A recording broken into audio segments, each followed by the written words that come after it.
This is the Eye on Annapolis Daily News Brief, keeping you informed about the happenings in Annapolis and the area.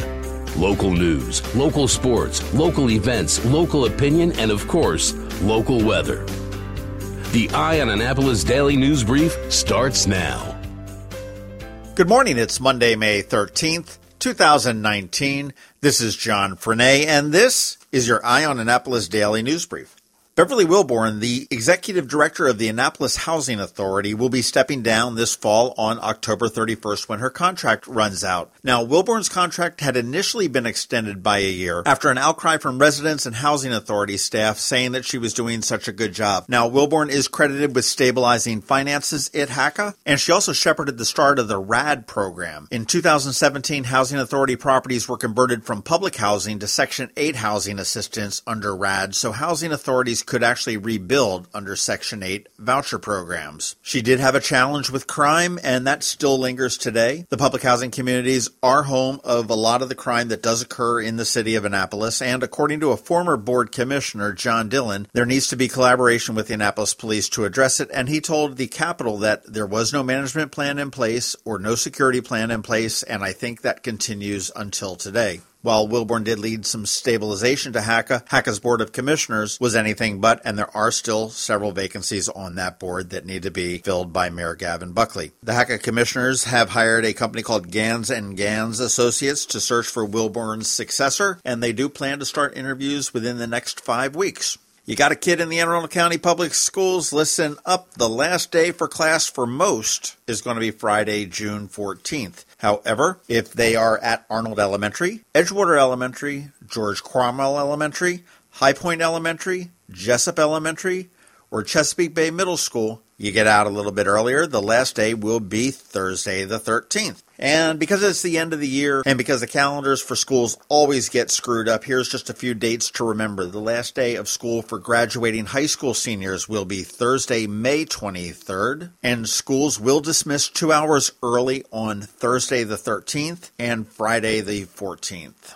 Punkin Chunkin, which was a decades-old tradition on the southern Delaware Peninsula, started by a bunch of guys who had too many leftover pumpkins after Halloween and decided it'd be fun to see who could build a contraption to launch it the furthest. It carried on for several years in a small field in Lewis and eventually moved to Sussex County until a tragic accident killing a woman in 2016 put the event on hold. Now the organizers are vowing to bring the Punkin Chunkin World Championships back, and they are likely heading out of Delaware to do it because Delaware has all sorts of insurance concerns. Where might they go to find 600 acres of space to launch pumpkins that can travel close to a mile through the air? How about Ocean City, Maryland? Ray Meehan, the mayor of Ocean City, said right now the town is still studying the idea to see if the event could work there. He said they're proposing to put the machinery, the cannons, out on the beach parking lot and launch the pumpkins into the Atlantic Ocean. However, Meehan did caution that they have to get approval from the U.S. Coast Guard because the area there is part of the channel that leads into the Ocean City Inlet. Meehan does seem to be a little bit of a fan. He says it is a successful event in its own right, and if we can put our mark on it, if we find that we can put this event on in the manner that Ocean City is used to putting on events, make it safe, make it fun, then I think it's something that moves forward. That will be interesting. It'll be good to see Punkin Chunkin coming back.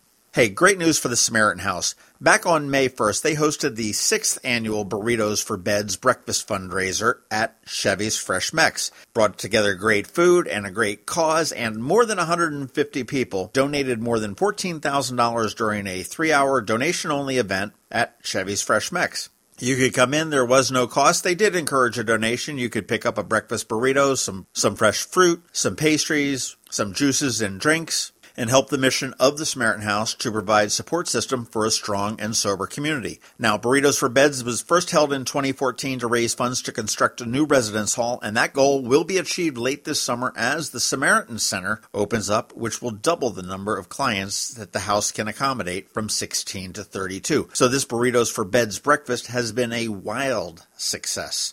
If you want more information on the Samaritan House and all the great work they do, go to SamaritanHouseAnnapolis.org. And right now, get out your calendar and put down May 1st, 2020 for the 7th annual Burritos for Beds. All right, that does it for our news this morning. Please make sure you're checking out eyeonannapolis.net throughout the day for any updates throughout the day. You want to check out that first link in our show notes to find out all the different ways that you can connect with us and give us a recommendation and a review if you are any place where you can do that. Of course, please give us a recommendation to your friends, family, and colleagues. I appreciate it very, very much. Coming up, we do have George Young with your local DMV weather. I've got a little bit of an opinion piece about the upcoming elections in Ward 6 in the city of Annapolis, and all of that will be coming up right after this brief message about Mathematics in Severna Park. Have you ever been to the Annapolis Mall when it opens for the day? Maybe you've noticed the line of folks waiting to get into the Apple Store. As you may know, I'm a Mac user, and today's episode of the Daily News Brief, in fact, all of the episodes of the Daily News Brief have been produced right here on my Mac computer. What you might not know about is Mathematics. They were founded here in Annapolis in 1989, and they are an Apple-authorized premium service provider, the only one in the Baltimore-Annapolis, D.C. area.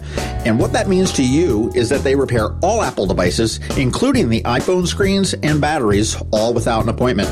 And most repairs are done the same day, usually within 2 hours. They also sell everything except the iPhone and the watch for the same price as Apple. I don't know why you would go anywhere else. Give them a call at 410-757-MACS, or if you're not into the whole letter thing, 410-757-6227. Stop by their retail store in Severna Park on Benfield Road, or their service center in Lanham, right off of Route 50. Or you can always check them out online at mathematics.com. I'll tell you, they've saved me quite a few times, and I know they can save you. Going out? You need the most up-to-date local weather.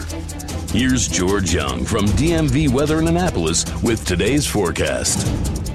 Hey everyone, this is George with DMV Weather, and this is your Eye on Annapolis forecast for Monday, May 13th. It wasn't a pretty day yesterday across the Annapolis region, but it was a perfect one, as we all got to celebrate Mother's Day in some way, shape, or form. And while the week ahead won't be a very pretty one either, with fairly cool temps on the whole, and a small but valid chance for more rain showers today, as well as Thursday and Friday, the reward could be the weekend ahead, with possible sunshine in upper 70s to mid-80s for highs. But until then, look for cool, cloudy, and gray today, with showers possible and highs near 60, with more temps near 60 tomorrow with some breezy winds as well, before what should be a nice day Wednesday with sunshine and highs near 70. Okay, that's it for today. This is George Young of DMV Weather. Make it a great day out there. Be sure to get our free app on all of your devices by searching for DC MDVA Weather in the Apple or Google App Stores. And also follow us on Facebook and Twitter and on our website at dmvweather.com so you can always stay weather informed. This is Sarah Koenig, host of the Serial Podcast. I'm coming to Annapolis, to Maryland Hall, on Friday, May 17th, for an onstage conversation about how we created Serial, how we make stories, well, how we make them good, and why they matter. I hope you'll come. For tickets, go to marylandhall.org. He started to get down on one knee, and I saw the ring, and I saw him, and I honestly don't know that I said yes right on the back. She didn't say anything. She was just shaking for a little while, and then I think you said yes eventually. Yeah, I guess I did. hope so. I'm Steve Samaras of Zachary's Jewelers. That was John and Michelle's story of yes. For a chance to win a beautiful, rare, responsibly sourced Forevermark Tribute Collection diamond pendant, share your story at astoryofyes.com. So many different stories in the news, and everyone has an opinion. Here's ours.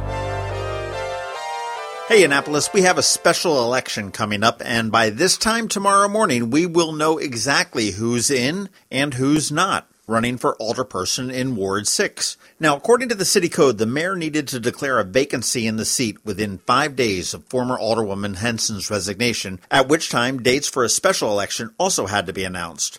The mayor took this to the very end. Henson likely resigned just after midnight, essentially giving the mayor one additional day. The code also says that the primary must be between 23 and 30 days of that declaration, and the general election must be between 21 and 30 days from the primary election. Pretty cut and dried, or so it seems.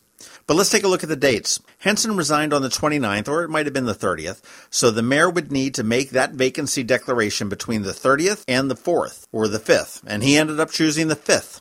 Therefore, that primary could be held anywhere between May 23rd and June 4th, and he chose June 4th. Based on that June 24th date, the general election could be held anywhere from June 25th through July 4th, and he chose July 2nd. Do these dates have any significance? Perhaps.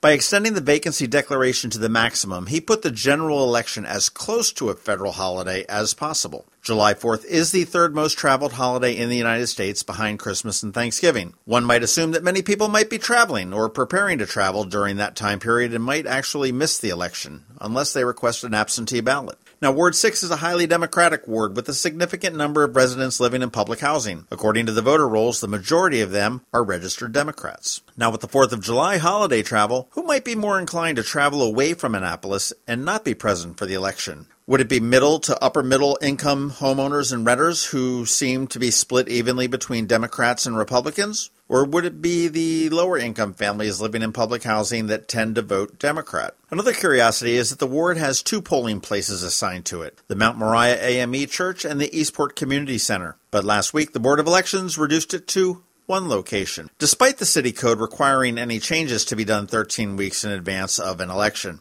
And that 1 location? The Eastport Community Center.